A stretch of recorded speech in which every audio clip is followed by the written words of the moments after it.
Hello and welcome to the Team VVV podcast for all your weekly racing game rambles. Joining me as ever is Kevin. Hi guys. And Alan. Way! Hello viewers. Way! The recent retro Alan video is still fresh in my mind, I'm afraid. Absolutely. Yeah, we're trying with modern Alan this time around though. Yeah, absolutely. I'll write it later. We've got lots of wicked games to talk about this week. Wicked games. Yes, if you want to see more retro Alan, do like and subscribe. It helps support what we do. Don't forget as well, we have yet another giveaway this week. You've got a chance to win a copy of Project Cars on Xbox One again. Hey! It's going to become a theme. All you have to do is follow us on Twitter and retweet the competition post for a chance to win. Right, so kicking off the podcast, I guess this week's main talking point really is Gran Turismo Sport, for all the wrong reasons, frankly, as it's been delayed. What a surprise. Boo. Because they need more time to perfect it. Yeah. Yep. No surprise, is there really? I mean, is any of us surprised? I kind of feel that we've been beaten up a lot on Gran Turismo. Not only would they not let me film it at Gamescom, but now it's been delayed until next year, and it doesn't surprise me. It looks like a game that needs a lot more work. I think they showed us a game earlier this year that we all agreed wasn't as impressive as we were hoping it would be, and none of this surprises me. So, what reason? I'd love to know why. The first game actually was done pretty quickly. It was done, I think, within a year of the release of the game before. Yeah, I mean, it came out in '97. Yeah. Can you imagine doing that now? Yeah. So they released Motortoon Grand Prix in '95. I remember that. They released Motortoon Grand Prix 2 in '96. They released Gran Turismo in '97, and then they released another game. God, what was the other one? What was the other game? I will look. Omega Boost. Yeah. And then you had GT2 in '99. That's right. Yeah. So they were, I mean, GT2 got slightly delayed, I believe, back at the time. But then we were expecting GT 2000 in 2000, and it took, I remember that. The reflections, the shiny cars. Do you remember that? It's out of this world. Yeah. And then it got delayed for GT3, and and then I think really there were delays to the first two games. 6 months, 8 months, maybe even a year. I mean, GT 2000 got delayed by 2 years, but. So it's nothing new, is it? So. No, but when it comes to 4 and 5, I mean, the delays got bigger. 3-year delays, and 5 especially got got very criticised for that at the time. I remember. And you have to remember, this is essentially a sort of cut down title. This isn't a full title, as well, and it's still not able to deliver. So it's coming out next year now. We don't have a final date yet, but if it comes out next year, that means it would have been 4 years since Gran Turismo 6. Wow. Yeah. I mean, crucially as well, don't forget, they're missing the Christmas rush here as well, which is pretty crucial for them. And also, you've got to consider the GT Academy, which was supposed to be taking part in with GT. So I'm not sure whether they can still do that now. So that's true. So it's not really good news for anyone, to be honest, is it? No, it's a bit of a mess. Has to be said. I mean, all around the houses, like you were talking about GT Academy there, and this, there are people in the industry relying on this kicking off, especially within the esports area as well. Yeah. And the delays are really painful, and it makes you wonder. That's why I was just going to say, I wonder why it's been delayed. I'd love to know what they think is going to make the big change between now and next year. Perhaps they've decided they're going to move key format to Neo or something. I don't know, but certainly they're just such perfectionists at Polyphony. They just spend all the time polishing it up, and then the kind of industry's moved on by the time they release the game. Yeah, a lot of the time. That's the big problem. Look at where Forza, how far Forza's come compared to where GT is now. Well, I think that's what I mean. You look at how remarkable it is when, Forza Horizon 3 and how that game's looking, made in 2 years. Forza Horizon 6 and 7, Forza Motorsport, should I say, 6 and 7, they're going to look incredible. Yeah. And Gran Turismo's been sort of standing still. And, what's crazy is, if you'd said to people with like an HD version, literally an HD version of Gran Turismo 6, on the PS4, I think everyone would be happy. It'll Yeah, run at it's sold. 60 frames, it'll look good, and it will keep us going for a couple of years. I think the fact that they're just not. I don't know what they're doing at the moment, and I have to say, I think earlier this year I was surprised at just how little content there was and how little there was to Gran Turismo. I mean, much of the presentation was about photographing cars. Yeah. It went on and on and on, and I just thought to myself, I'm falling asleep here watching this. This really is not, doesn't interest me at all as a racer and a driver, and I just think. They've got to have a real rethink in terms of what they're doing. Is Gran Turismo Sport going to become Gran Turismo 7? Yeah, it's a good question, because with the extra development time, they could tack on a proper sort of campaign mode like we've had in previous GTs. Because at the moment, as I understand it, it's just a bunch of missions, etiquette missions, and bits and pieces. It's not traditional sort of cups and championships. So yeah, like you say, Gran Turismo Sport could end up being Gran Turismo 7 next year. Who knows? Yeah. We might not end up seeing GT7 till about 2020 at this rate. Yeah. It could be delayed again. I mean, it might not come out next year. I remember when we were talking about this, like I say, Gran Turismo 4, I think it was, and we all just said, oh, it's not going to come out next year. It will come out in 2018, that kind of talk in terms of 2-year delays. We'll just have to wait and see. But it's clearly a lot of work to do, and sadly, it's disappointing, but not a surprise. I think too, it's such a major release for Sony. You can bet they would rely on this, to be a big seller at Christmas. And I think as a result now, they haven't really got a very strong lineup of first-party games. I mean, apart from what was it called, The Last Guardian, I can't think of any first-party title that would be on people's Christmas list for Sony this year. And obviously banking on PSVR to sell well instead. It looks like. I was just about to say that. Yeah, as a tool to sell the VR hardware. GT Sport was a major sort of piece of software for that. I'm glad they've delayed it, because I want to see it released as a full polished game, and I want to see it released with PSVR compatibility. At launch. At least it gives Drive Club VR a bit more limelight. Well, that's it, isn't it? I mean, maybe they saw Drive Club VR's coming. They want to give that, clear the market for it, so at least we have a VR driving game. We don't really need it now. So we've got other titles. Let's get through and focus on the VR, and perhaps they'll do that. They'll learn from the VR, and then they'll use the feedback from the initial response to improve GT Sport as well. Who knows? I might go head to head with Forza Motorsport 7 next year, because Turn 10 are usually on a 2-year cycle. Well, it will, and of course we're going to see the Scorpio next year from Microsoft, and who knows? I think it's highly likely we're going to see a new Microsoft VR headset next year to launch with the Scorpio. At least plans for it. Wouldn't surprise me. No, you just thought they needed something to obviously compete with PlayStation VR and all the PC VR headsets on the market at the moment. Well, it will, and because it's a stable platform, it should have double the resolution of standard PlayStation VR. It should have double the resolution of an Oculus Rift. It could handle that. So. Mm-hmm. It could be a game changer for the market with a really strong platform. Potential there. I mean, but it's great. I mean, Gran Turismo needs rivalry. Forza needs rivalry. So exactly. Let's see what happens. But Drive Club VR. I mean, just the thing on that for a second. I'm looking forward to trying it. I mean, the impressions from people have been positive, and I look forward to trying it with a wheel and see how it handles. I mean, even if they haven't really let us down in that department, their post-support update would be incredible, and PSVR looks to continue that tradition. So Drive Club VR looks to continue that tradition. It's funny, it's funny. I was talking to somebody about Forza Horizon, and we were saying, imagine if Evo were able to add a MotorStorm add-on sort of onto Drive Club. How awesome that world and environment could have been.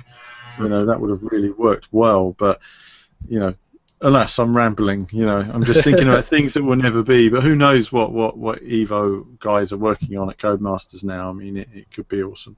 There we are. Moving on. This week in the UK, we have a thing called Bank Holidays. I normally use it as a tradition. I normally go to banger racing. This year, there's lots of caravan destruction. Great stuff to watch. Which leads me on to the subject of Wreckfest. Obviously, banger racing game from Bugbear, who made Flatout.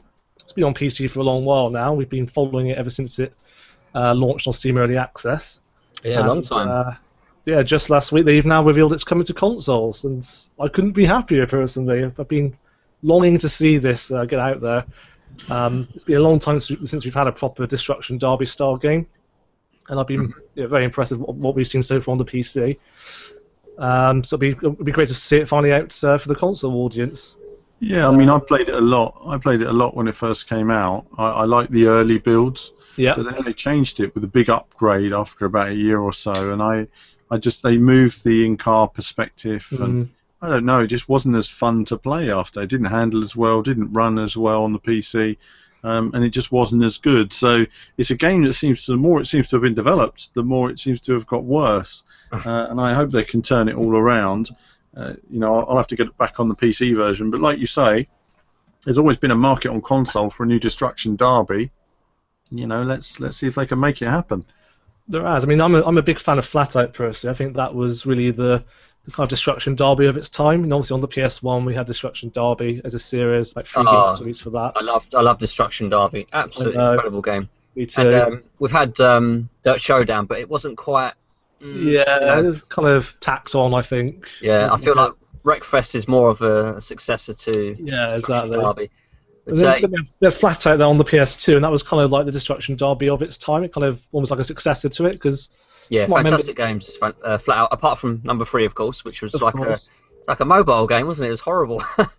Wasn't developed by Bugbear though. That was the thing. It kind of got the license got sold off to someone else, and they made a complete hash of it, and horrendous. It literally wrote off the franchise, unfortunately. Yeah. So Flat Out 4. I mean, we had going back 1 year ago now. It was last August. We had the announcement earlier, and there's been no update. It's been literally it's been a whole year since it was announced. That's right. Last August, and there's been nothing. We just had those early screens, and that was it. And they're still saying it's going to be out 2016. I would be amazed if it comes out this year now. No chance for me. I mean, not seen a single video on it. No. I can't see it happening, especially and now with Wreckfest as well. They've got some pretty stiff competition there.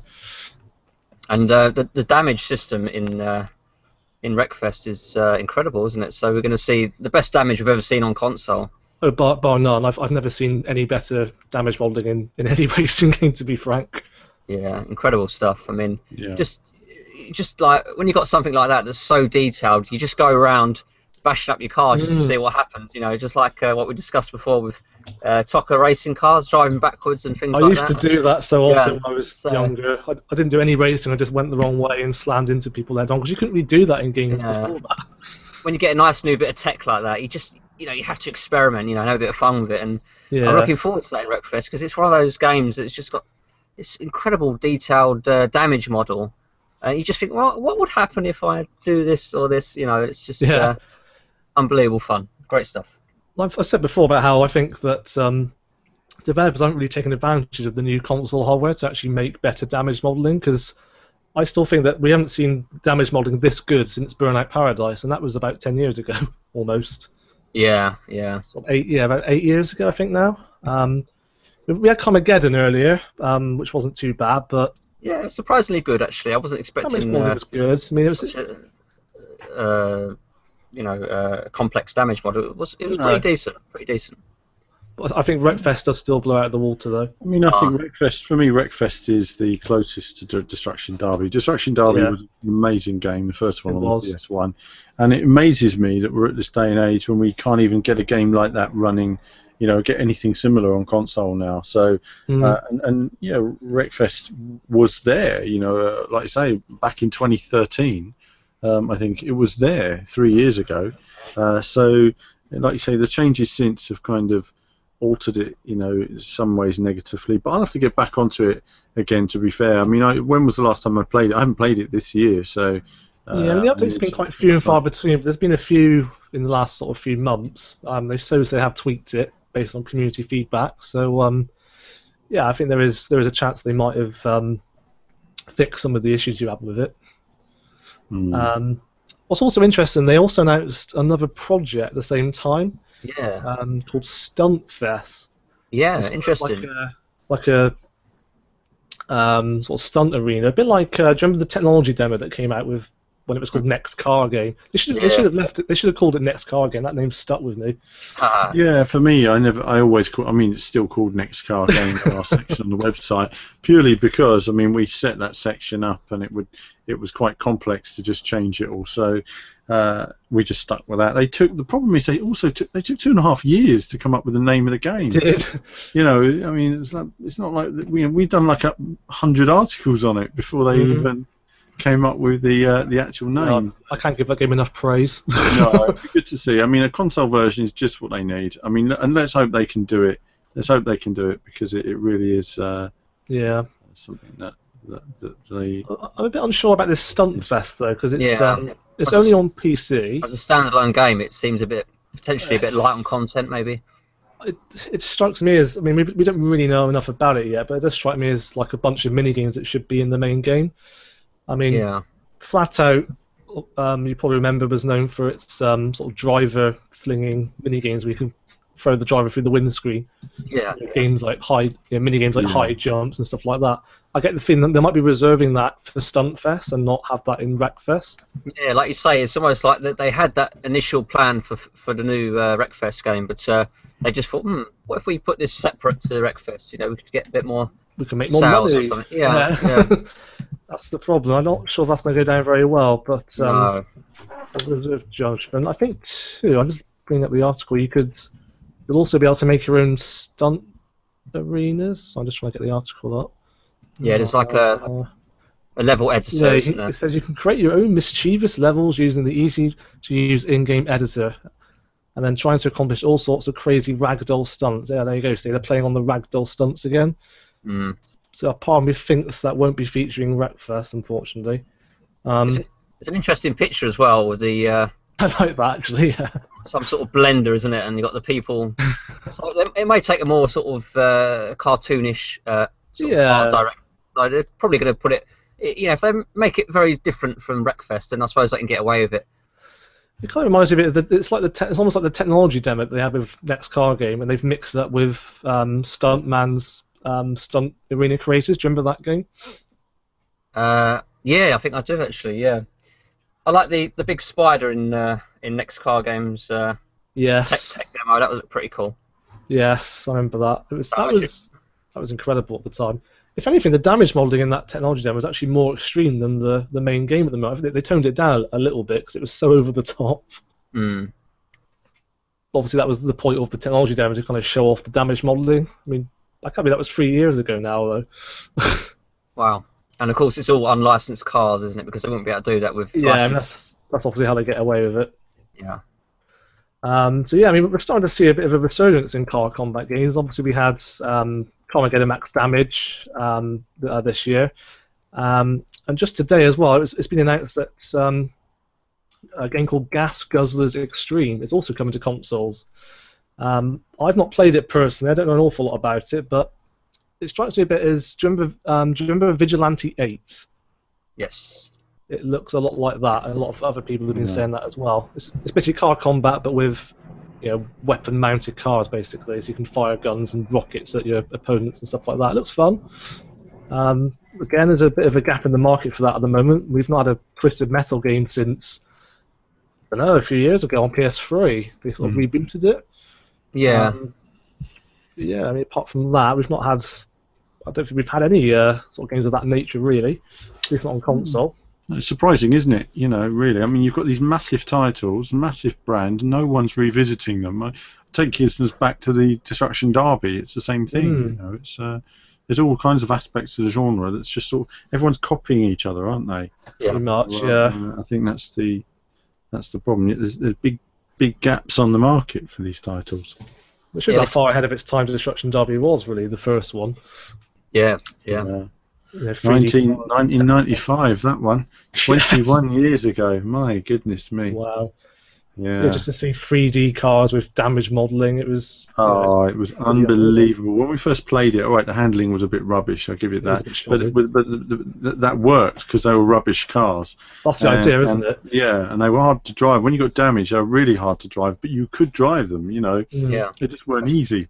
You start driving backwards, don't you, when you get your front radio damaged? You start driving backwards and grinding along the walls, so. You know, That's what Fanatec did so well as well. The cars weren't that good to drive because they're banger racing cars, and Wreckfest did the same thing. It's not like Burnout where the handling is extreme, the cars are really really fast. It's not the point. It's not what banger racing's about. Yeah, it has more charm to it, doesn't it? When you get like an old beat up car. It's, yeah, exactly. Perhaps not the best performance, but it has its own personality, doesn't it? Yeah. Did you guys stick with Destruction Derby then when it came out? Did you play all the sequels that came out after that? Not so much 2.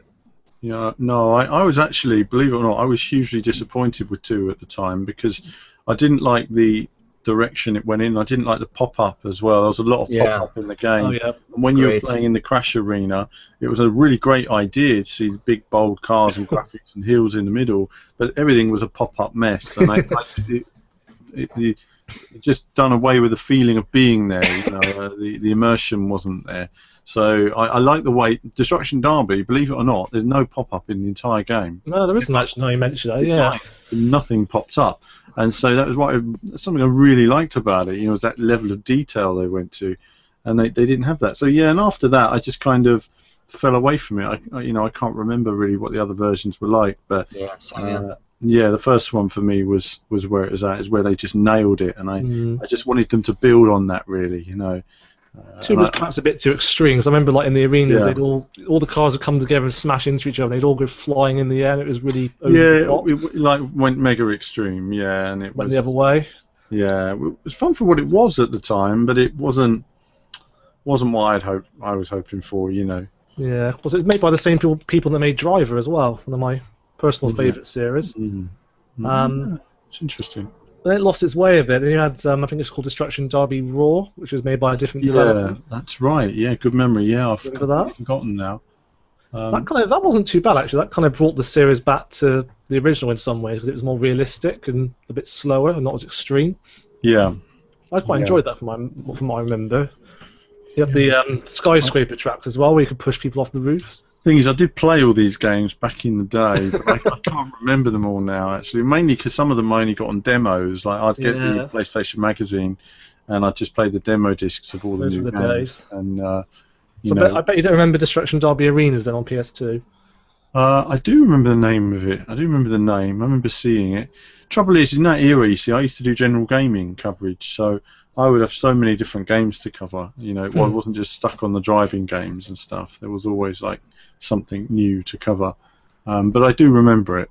I do. But again, whatever it was, it didn't appeal to me. So if I look at a game and it just doesn't appeal to me, then I just sort of. The whole point of Destruction Derby Arenas is basically to sell the PlayStation 2's network capabilities. When the internet was a new thing for PS2. Yeah. They did sort of jump on board quite late, didn't they, the PS2? I remember that. You had to buy this big bulky adapter to go on the back of it. I have one. But Destruction Derby Arenas is actually one of the first games I ever played online, fun fact. Ah, pretty cool. Really? Yeah. It's nothing like the originals though, it's very... Well, I'm just looking at a video of it now on PS2. Very cartoony. It looks rubbish, and that's the thing. Why does the PS1 version still look so damn good? And you look at the PS2 game and you think, the PS1 game looks like an actual Destruction Derby. Yeah. The other games do. I mean, this just looks like, it looks awful. It's like an early version of Carmageddon or something. It's graphically, it's just not there, and it's it's horrid. The cars don't even damage. Not very much. No, I remember that. Yeah, and all the tracks are the tracks are really extreme. So you had ramps that would like flip you over. And but why? You're going down runways and stuff. You're barely touching another car. It just shows. I mean, now it shows me why I looked at it, thought it was rubbish, and then didn't do anything. I didn't play it or anything. I can see now why I wouldn't give this game the time of day. It really is trash. Such a shame, I mean, there are so many great games that Sony have got in their vault that I'd love to see remade. Destruction Derby properly, Wipeout they don't care about. In fact, from Psygnosis you also had, other games, Colony Wars and G Police and all these other games that were awesome. That actually the vision was too big for the PS1 at the time. And I'd love to see them revisited now with modern technology. But yeah, it just shows, game designers, some of them just haven't got it, have they? And I think whoever made this, really, they just didn't have a clue. Oh dear. They didn't. They didn't. I can tell you that. They just didn't have a clue. And that's the thing, you know. If someone said to me, "Right, then, if you think you can do better, you design a game." Well, I would. I would. I'd sit there and I'd look at all what had been before, and I'd say, right, let's take all the elements that work. Let's start with that, and then you just work from there. Mm. But yeah, it does make me wonder how some of these who on earth designed this and thought it was going to be a good game. Oh, As well as apart from Flatter, I actually think the best sort of Destruction Derby game, apart from Destruction after Destruction Derby, was Test Drive Eva Destruction. Ever heard of that one? Never played it actually. Again, not one off the top of my head, but That was good because it was actually based on real events in Destruction Derby. So you had like caravan racing and stuff like that, and cars jumping over buses and all that kind of thing. It really appealed to that sort of core audience.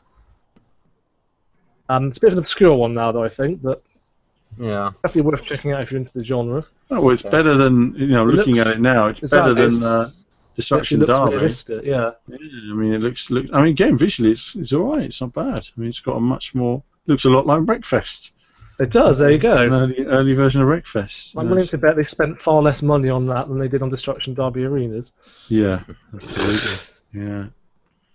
There you are, Wreckfest. Very much looking forward to that. It's coming out next year. We don't know exactly when yet. The PC version, I think they said, is actually due. Like the final version is due by the end of this year. Oh, okay. So not long then. Yeah, a bit of a delay on the consoles, unfortunately, but nevertheless, we'll keep an eye out for that. Yep. I think Stumpfest is out around about the same time, but it's only on PC, unfortunately. Yeah. There you go. So, what else has been going on this week? Yes, of course, Forza Horizon 3. It's gone gold. That's quite a big announcement. Yep. Yep. I can say I've played it, but I can tell you that there's an embargo, so we won't be able to talk about it for a couple of weeks. No. But we will have a preview and a developer interview to come as well. Looking forward to being able to share that with you all. So that's going to be interesting. But we do have some more Forza Horizon coverage coming up from Gamescom, and of course, based on what we've seen already, the game looks fantastic, as you'll have seen on the early video. The coverage from Gamescom really is a full extended video, so it's a 30-minute Forza Horizon gameplay video, so you get to see me crashing and being rubbish. Actually, no, I am trying things out. Yeah, that's my excuse. I'm quite looking forward to it, and then sharing the impressions on the final game. So, coverage to come on that on the channel. Were you driving with assist on or off, though? Were you driving with assists on or off? I drove with assists on and off. I found that, the thing about Forza Horizon is if you have the racing line on, it's easy because you're on winding roads and it's just making sure you're going the right direction. Yeah. And that's always important. Otherwise, you have to use your little map or It's a completely different driving technique to Forza Motorsport, obviously, because it's completely different driving technique. And... Do you know the funny thing is that I don't like the handling in Forza 6, as you guys know, no. but I do like the way it's been applied to Forza Horizon. There's so much more depth to it in general. You can feel if you turn assists off and you hit a puddle in Forza Horizon, car's aquaplane, and if you go into a puddle with a Lamborghini, you're going to fly straight off the track. If you go into the puddle in a buggy, well, you're not even affected. It all works in that sense. And in terms of the gravelly roads and going off-road, a lot of people complained in Forza Horizon 2 that, oh, look, the Lamborghini's going through a field. And all right, it was a bit OTT that Lamborghinis could go through fields, but now it still can go through a field in that sense, but you're going to be a bit slower, so it's still fun, though. It's the main thing. The fun is, I mean, I got to tell you, I'm really looking forward to it. Easily my most anticipated upcoming racing game, and I think I might put more time into this one than any of them, really. I think there's a lot to look forward to, but I mean, I'm looking forward to sharing all those impressions with you all in the next couple of weeks. Of course, it's all been announced that we'll be able to drive the Halo Warthog as well, providing you own Halo 5 or what's the other one, Master Chief Collection. Really need to own one of those. I didn't know you needed to own one of those. No, that's a bit of a disappointment. That is a bit of a disappointment. Did you get excited before I said that bit? Very excited. And I have to say that's a bit of a disappointment that they've that they've not included that in the full game. I mean, there is you're a Halo man though, aren't you? Do you not have Halo 5? Halo 5. No, unfortunately I haven't. I mean, I would normally have played it, but you know what, with all the racing games I cover these days, I mean, there just isn't much time. I mean, like this year, I mean, I found that jumping from game to game, I just wasn't. I hate going onto a game as a noob. I don't want to go online on an FPS. I have to be competent. And so over the past year, I've been playing Star Wars Battlefront, loving Star Wars Battlefront. We got to mention it, haven't it? There's the Battlefront beta. Oh yes. And I'm going to get on that, try it out. You know, EA are really on it at the moment, and their graphics are just amazing. So yeah, I will try that out. But no, I'm disappointed to hear about the Halo Warthog being locked away like that. I hope that it does eventually become available, because it might be I think time having just fun off-road racing in that thing, or the Regal, you know, off-road races are going to be amazing. Well, it does say that the Warthog apparently has the most advanced suspension of any car in the game. Which is surprising. Maybe. Well, I hope it bounces around in a fun way. It's not just glued to the ground perfectly like a tank. I'm not so sure. It's pretty significant though. I mean, it was the Halo Warthog was actually in Forza 4 as well, but it wasn't drivable. It was only in the Forza Vista mode. That's right. Yeah. This is the first drivable Warthog in a game outside of Halo. Yeah, that's right. Big deal. Forza breaks down barriers, doesn't it? I mean, we said it time and time again. There's cars appearing in Forza that have never been in games before. Exactly. Look at the Reliant Robin last week. The Reliant Regal. Yeah. Exactly. It's an incredible car list. There's, like you said, so many new cars you don't normally see in racing games, and pretty much every Forza game has sort of done that. I mean, Forza 6 got the Rolls Royce. That's another. That was a great one. I mean, again, featured again. It's a pretty significant in the game. You know, it's a step forward, because the motor industry are getting more interested, and that's always that can only be a bonus for us as racing fans, because if the motor industry is interested, it means more investment in racing games. It means more data being shared in terms of handling, more data being shared in terms of modelling the cars. Awesome. On the subject of car lists, with the GT Sport delay, I'd imagine there'll be well over 200 cars at launch now. So, well, this is preliminary. They've taken eternity to make a single car by the sounds of it, but we'll see. Yeah, just trying to find the positive. But Forza Horizon 3 car list, top notch. Every iteration that they come out with, they're spot on. They're leading the market. They're showing everyone how it's done in terms of car lists, graphics. So yeah, there's something for everyone. There's something for everyone really in Forza Horizon 3's car list from what I've seen so far. Yep, absolutely. I mean, again, over 350 cars there is pretty staggering for an open world game. You keep saying it, but games like The Crew, you only get 80 cars, something like that. Yeah. So to have it in a map as well that's twice as big as Forza Horizon 2, that's an astonishing achievement. I guess in 2 years as well. In 2 years. In defence of The Crew, though, it had all those customization parts, all different specs. So I suppose it can be forgiven for having under 100 cars. So. Yeah, and I guess obviously the world is still probably larger than Forza Horizon 3's. Yeah, I mean, it's all balanced, isn't it? I mean, Forza Horizon 3 probably trumps The Crew. Yeah, I imagine it does. Isn't it? Yeah. There we go. Also, speaking of Forza Horizon as well, the original game's now actually backwards compatible on Xbox One. Yep. So they're slowly starting to get the Forza games out there at last, the older ones. It's taken a while. I think they've had some licensing issues with some of the older games, but it's good to be able to revisit it, because firstly, in some ways, I prefer the original Forza Horizon to the sequel, surprisingly.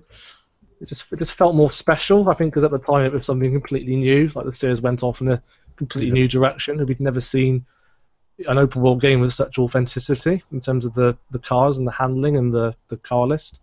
Yeah, it's an incredibly fun title, isn't it? It's one of those titles that I found it hard to put down. You've got your rank that you slowly rank up when you do your slides and stuff, and it was so well done that it was just addictive. Yeah. I love the intro as well when you're in the SRT Viper, and then it cuts to your actual player, and you have to work your way up in a crummy car. It's like, oh, that's just teasing. Yeah, and you get your wristbands, but they show exactly the same animations every time you get your wristband. It just changed the colour of the wristband, So, yeah. So there was some areas that were a bit, iffy, but a fantastic game, yeah, definitely. And looking forward to number 3, certainly.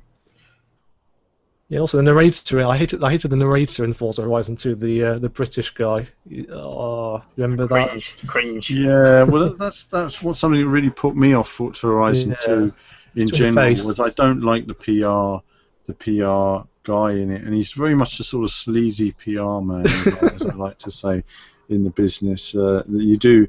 I've met a lot of them, and you know, what can I say? It kind of put me off the game really, because it had that sort of tone to it. Hi, how are you? Yeah. You brought your racing car. Brilliant. Come on in here. Isn't it lovely? Look at my Ferrari. Isn't it shiny? Or maybe the Lamborghini. Yes, I'm selling to you now.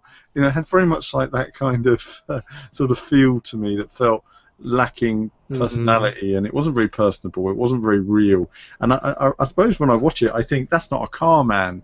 That guy talking is not a car man. And sometimes I'm not saying you need to speak like a geezer, but you know, I'd love to have a real car person who's passionate about cars being the main guy, you know, and could You said it, have more terminology to it. Obviously, Forza Motorsport, you had the cast of Top Gear doing all the narration, which is perfect. Yeah, well, I mean, the problem is, but as a main character, of course, the PR guy leads you to every single event in the game. But yeah, I mean, I think you've got Top Gear, but you can find some car enthusiasts. You know, go to Ace Cafe in London, you'll see them all turning up there, and you know, the real car guys. And I don't know, I think you could add a little bit of something to it, a bit more personality to it in that way. But yeah, it was something I definitely didn't like about Forza Horizon 2. Yeah, it's a shame. I mean, the rest of the game was superb, obviously, but I don't know, it just didn't feel quite as special as the original, whether it's because the original was so unique in its time, and it had less of the kind of, like you said, overbearing PR personalities in it. You still had the festival and all that, but it wasn't quite as gracing, and you really sensed the team's love for cars as well in that game. Yeah. Forza Horizon 2 had a much bigger setting, obviously, and it was a bit more open, so you can drive through the fields and all that. But I don't know, for some reason I'm leaning more towards the Colorado setting than the original. I just love some of the sort of desert roads you could drive down. And you look at the draw distance and stuff like that. Yeah, I know what you're saying, yeah. It definitely felt more special, I think, at the time. Yeah, Forza Horizon 2 just felt a bit more superficial at times, I suppose. I always find it strange though in Horizon 2 where you drove around the southern France, there's no pedestrians on the track at all, on the road at all. Yeah, no traffic lights, nothing like that. So, yeah, it did feel a bit, maybe not as authentic as it perhaps should have been. Yeah. I think the Forza Horizon does play superbly on a pad, which leads me to what it's like to play on a wheel. Obviously, we've had the new Fanatec CSL Elite range announced. It'd be interesting to see what Forza Horizon plays like on that. I'm not too experienced personally with Forza, how Forza handles with a wheel, but it's good to see a bit more choice come out really for Xbox One players. Yeah, definitely. Yeah. I mean, we're sort of all familiar with the high-end Club Sport range, whereas this is being marketed as a sort of more affordable alternative, which is good to see. Yeah, it'll be interesting to see how this wheel turns out. I don't know if we're going to get a hands-on, but either way, I think it's, you know, Fanatec have been a company that's always been there. They've always been selling, but they've kind of been out of the focus of the market for a few years. I mean, they were right there a few years ago, and then they just sort of vanished for a bit, and now they're coming back again. So they cater more for the kind of high-end enthusiasts, Thrustmaster guys. Yeah. Thrustmaster kind of cover all bases a bit more, I guess. I guess the only problem with Fanatec, though, of course, is this ongoing PS4 compatibility issue. This is still not working at all for PS4. Yeah. No, well, actually, someone, I don't know if it's from the company, but we've had a massive reply on the article, actually. Have we? I've not seen that yet. No, the Fanatec reveal their new CSL Elite, and there's a big reply there that someone's written, you know. Oh, wow. You know, so do have a look at that. And they go into here some of the whole issues with the PS4. Oh my God, that's a lengthy reply. Quite a lengthy reply. I don't know if it's real or not. I mean, I don't know if that's obviously it's a reply on the site. I don't know if that's verified or not, but no, Yeah, that is interesting. So, yeah, who knows? I mean, at the end of the day, it's nice to see them back. I think it's good to have two-wheel companies, even three-wheel companies. It would been to have them competing, and that way they have to constantly improve their product and improve their compatibility. And we need more people with wheels. I mean, there's more people now with wheels than ever before. And like you say, games like Assetto Corsa shine more with will always be better with a wheel because you have a wheel in a car. So it's worth pointing out as well that with the CSL Elite, there's actually no new wheel rim announced. It's just literally the base and the pedals and the load cell kit to convert it into a clutch pedal set. Yeah. So the best bet's probably the what's it called, the P1 rim, sort of the Forza branded one. Yeah. But I still remember back in the day the what was it called, the CSR Elite, the sort of carbon fiber one for Forza 4. Do you remember that? I've got it. You got it. The big problem is I got an early version of it, and it never really worked properly because the big problem is when you did a firmware update, you actually had to position the wheel in the center and then press 2 yellow buttons on it, and it would lock the wheel in the center. The trouble is that when I take my hand off the wheel, it would turn a little bit, and I could never get it centered correctly in the middle. So all the videos I was doing was with a slightly lopsided steering wheel. And in the end, I just said, if you get, and also it said, if you don't follow the procedure precisely, then you will damage your hardware permanently. So you think about the stress and pressure of that. What a ridiculous situation! Wow. That by not pressing a button at a certain time as you turn your wheel, that it will damage it permanently. I think firmware should be an automated thing now. Wheel spins around, works itself out. That's it. You're a consumer. You're paying for quality. So I hope they've changed that. It wasn't cheap at the time either, was it? No, it wasn't. No. I mean, I don't know what it was for the pedals and wheel, but at least £600 at that in 2011. So, yeah. I remember it well. I mean, you could even see all the inner workings as well on the. That's right. It was a wonderfully engineered piece of kit. Yeah, it was. Yeah, like the Club Sport, and it came out I think before the actual Club Sport. So, yeah. This is the CSL Elite's aimed more at the sort of mid-range market to make it a bit more affordable. Yeah. But yeah, we'll have to see what that's like. So I guess we should probably talk about some Assetto Corsa whilst we're talking about racing games with wheels. Obviously, we've been playing through the career mode at the moment. Kevin's been doing some videos for us on that. How are you finding it so far then, Kevin? Because I'm almost finding it a little bit aimless sometimes. Yeah, it's probably the lack of fanfare, isn't it, when you finish a race? I know what you mean. It just transports you. You go past the finish line for a few seconds, and you're still actually controlling the car, mind, when you go past the finish line. So you think, oh, am I going to get a parade lap? Yeah. And then all of a sudden, boom, you transform to the pit lane. Yeah, and you've got to sit and wait for everyone else to Yeah, you have to finish. sit and wait for everyone to finish until you get the classification on the screen with your lap times and that. Yeah. And it just seems, it's at least make you drive to the pits or something at the end. Yeah, I mean, when you bring a sim or a game to console, you have to modify certain things that the console market expects, and the console market expects some fanfare at the end of a race. We want a little special screen coming up. We want some sort of reward. We want to see a spinning trophy or something. A little jingle in the background even. But there's none of that. So it's a strange one. I thought they would have added something in there, but it is a complaint that quite a few people have had so far. And yeah. I guess they are kind of mindful about catering for the console audience because they redesign the menus and all that kind of thing. Yeah, it's very half-hearted though, isn't it? I mean, it's like there's no flow. Think about the gamers who are paying for this product. There needs to be more flow to the gameplay. Like you say, a career. What is a career? A career is about developing you as a driver. It's about developing you in the cars you drive. So a career needs to congratulate you. It needs to egg you on. It needs to say things and keep you going. It needs to make you feel like you're getting somewhere, like you're growing as a driver yourself. And I think that when they don't put a coherent career together and they just say, oh, well, you drive this car, you drive this car, you drive this car, you drive this car, and it's done.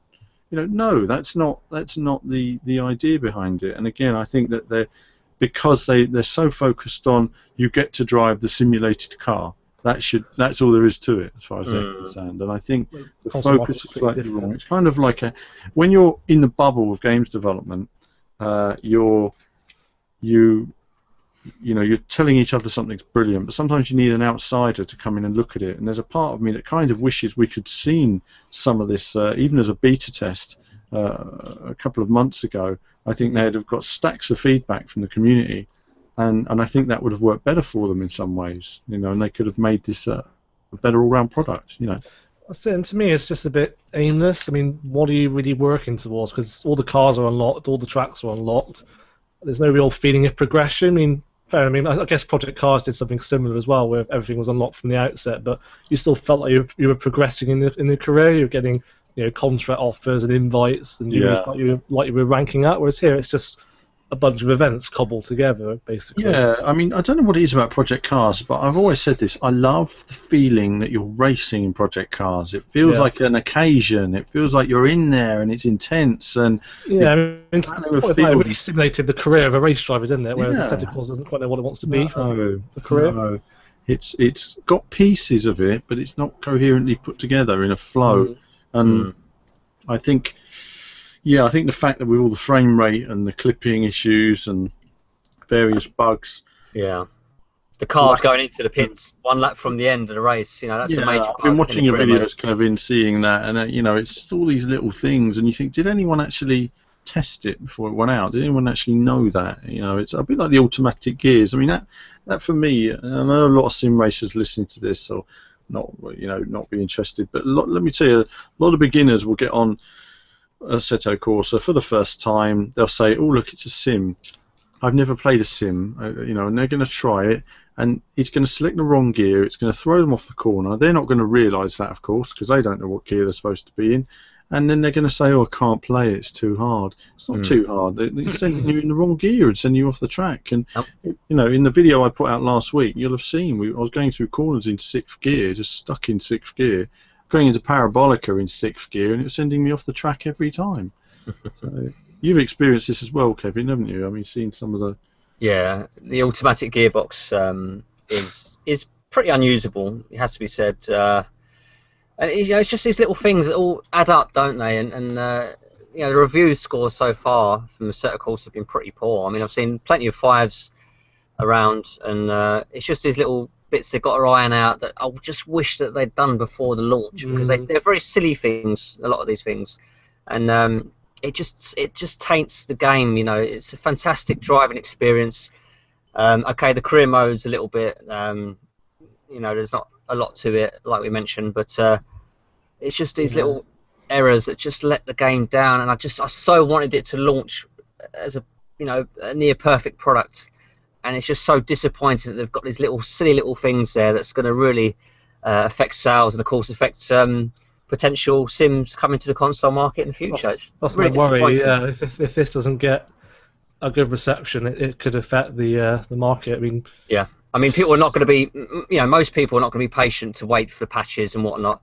The majority of the market is going to say, okay, I can't get on with this game, it's crap, let's move on to the next one. Whereas, we'd be much more inclined to, give it a chance, wait for the updates and whatnot. But, if we're being realistic, most people will see it and they'll just pass on it, and it's a real shame.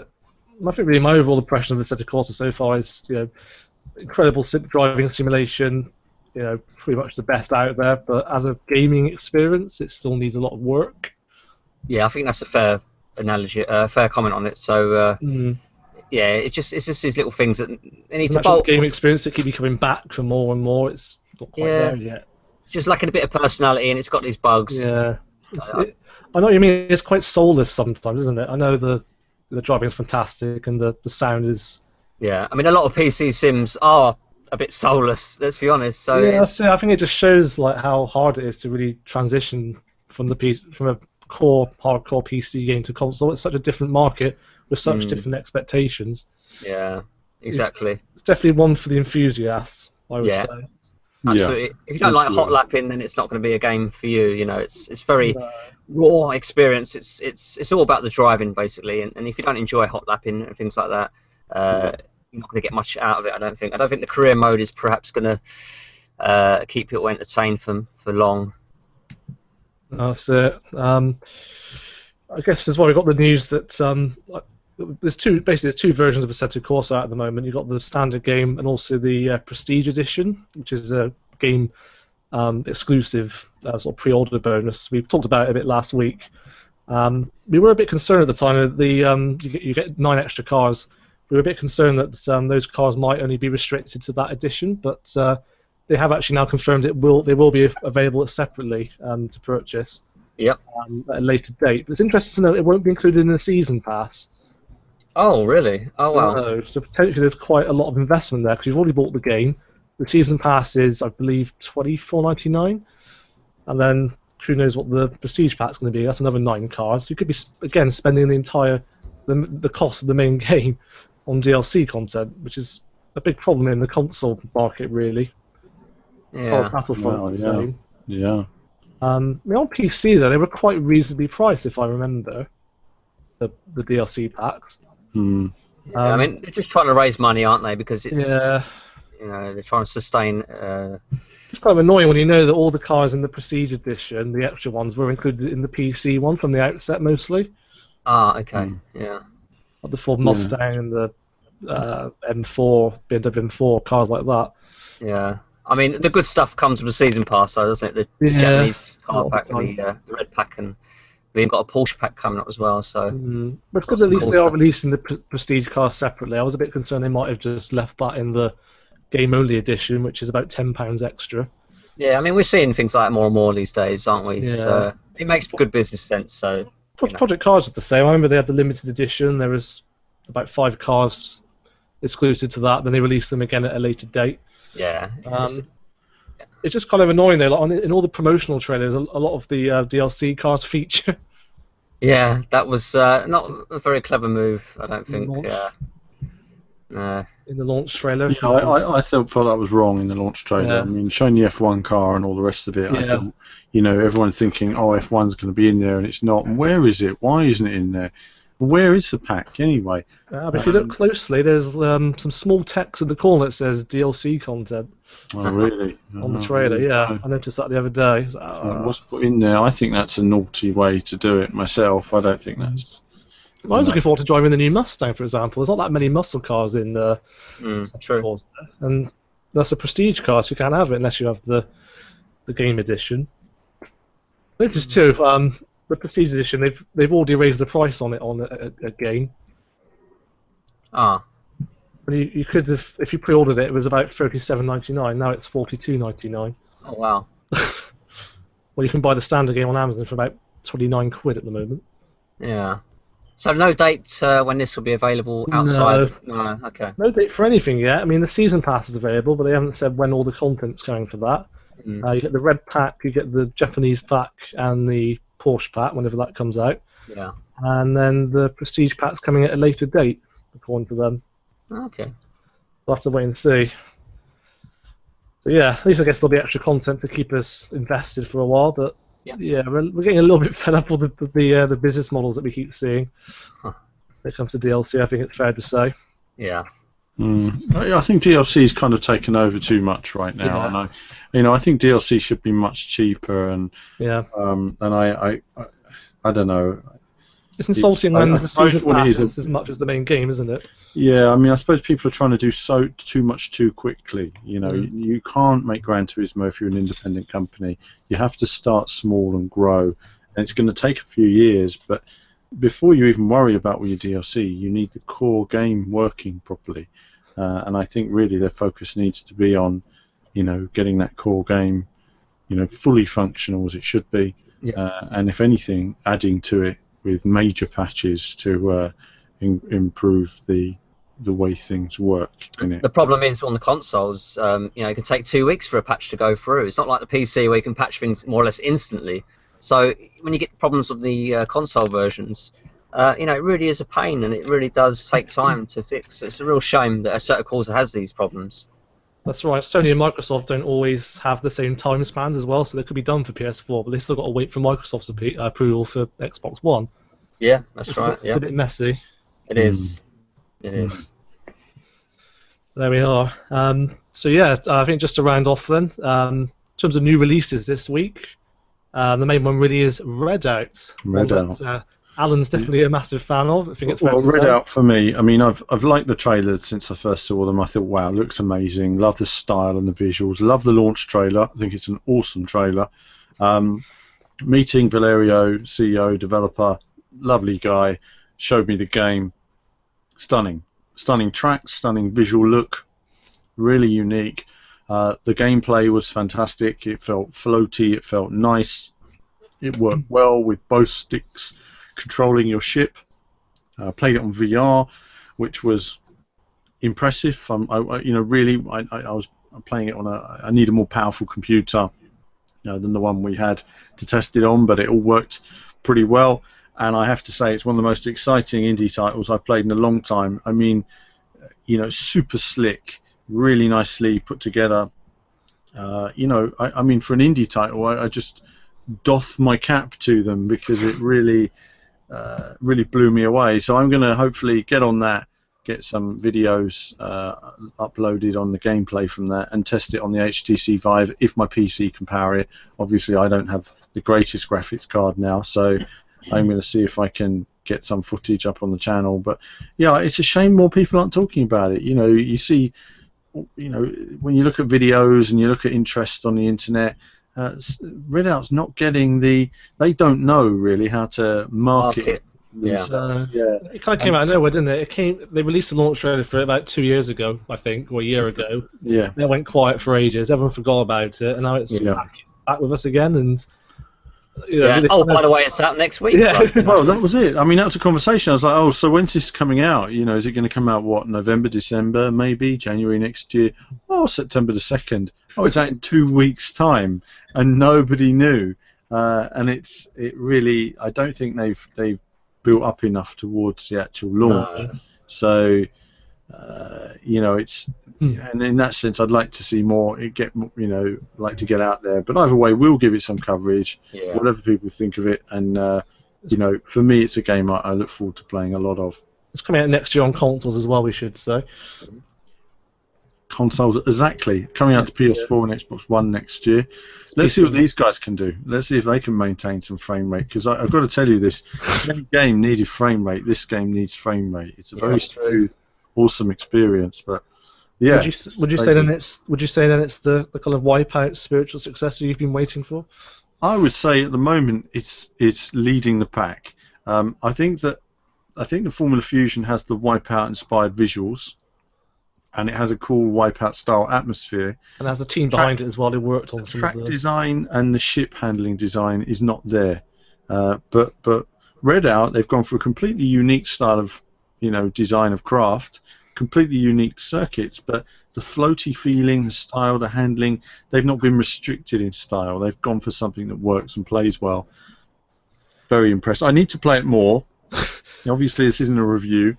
But the fact that it excited me, that the fact that they've taken it in a direction of colour, of visuals, of speed, of sound, all of it was impressive. And I thought, no, I need to play this more. So it's good, isn't it? It sounds like it kind of has its own identity, because I think a lot of futuristic games run the risk of just being a complete clone of Wipeout, F-Zero, all this kind of thing. Whereas Redout does kind of seems to stand out on its own merit.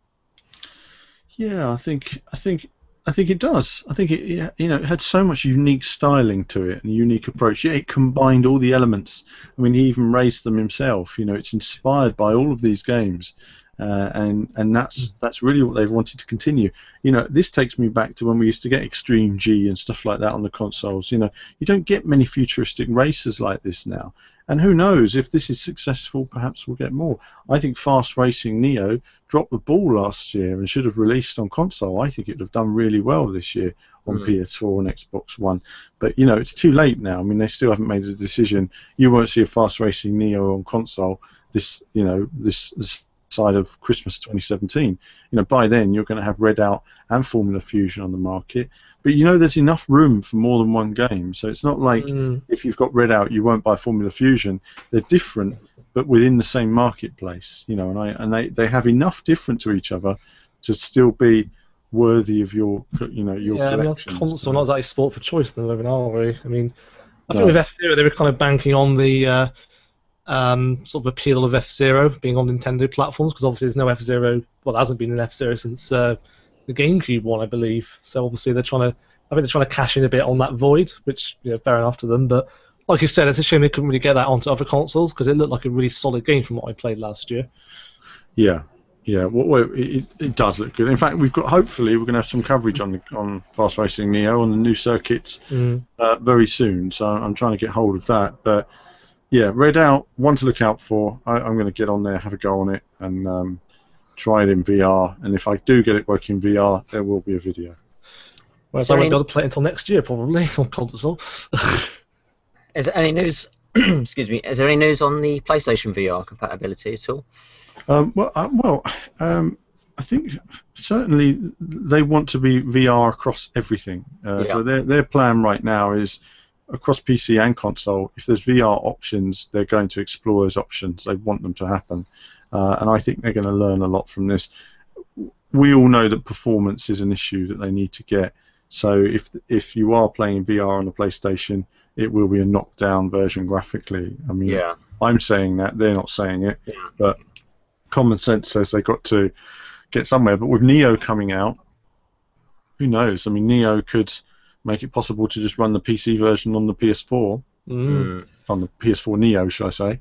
And it could look just as good. But either way, I mean, I think it's highly likely it will appear on there as well. So, great work from developers. Very small team. It was first made with 4 people. They've grown the team slightly, but I know you wait till you guys see it. It's like it harks back to yesteryear, but yet at the same time, it's got visual finesse of the future and a lot of polish as well. Perhaps some of the polish we kind of wish we'd seen a bit more of in Assetto Corsa. Well, there we go. One to look out for. That's out on September 2nd, so only a couple of days away now at the time of recording. But yeah, console players won't get access to it until next year, unfortunately. But I'm sure we'll envy the inevitable PC footage, which will be on the channel soon. So I think that's it for now. Unless there's anything else we want to cover. Nope. That's it. Okay. Well, as always, thanks a lot for listening, and we'll see you again next time. Yay! Goodbye! Yay! Goodbye!